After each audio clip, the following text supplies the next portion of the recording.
Pour sa 12e exposition annuelle d'art contemporain, le domaine du Trianon a invité 5 photographes à porter un regard sur le château de Versailles. Ces artistes sont venus à Versailles souvent et puis ont décidé tout d'un coup de faire un choix dans ce lieu qui peut tout offrir et de choisir ce qui résonne en eux de Versailles. Ces 5 artistes ont une vision totalement différente de ce château de Versailles, mais qu'ils sont rentrés chacun en dialogue avec lui.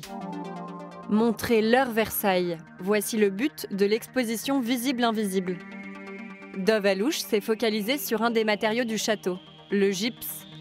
Il en a tiré des abstractions aux colorations surprenantes qui sont disposées dans la galerie des Cotels du Grand Trianon.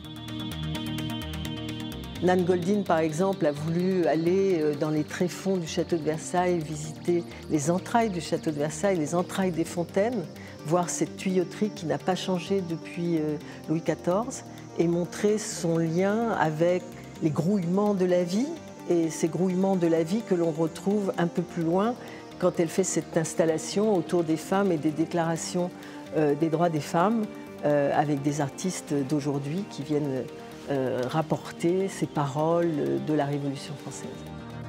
Célèbre pour ses photographies de foule, Martine Parr a passé beaucoup de temps sur place à observer les visiteurs. Ces images, tendres et ironiques, occupent le pavillon frais, ouvert pour la première fois au public. Viviane Sassen, elle qui a beaucoup travaillé sur la mode, sur les femmes, elle fait une espèce de mélange aussi de cette histoire de Versailles. Derrière moi, il y a un tableau qui évoque la relation de Marie-Antoinette avec Fersen. Enfin, l'artiste Éric Poitvin a développé 2 nouvelles séries ayant pour thème commun la nature. L'une tente de saisir l'image du soleil, l'autre traite le déploiement graphique d'une plante, l'angélique.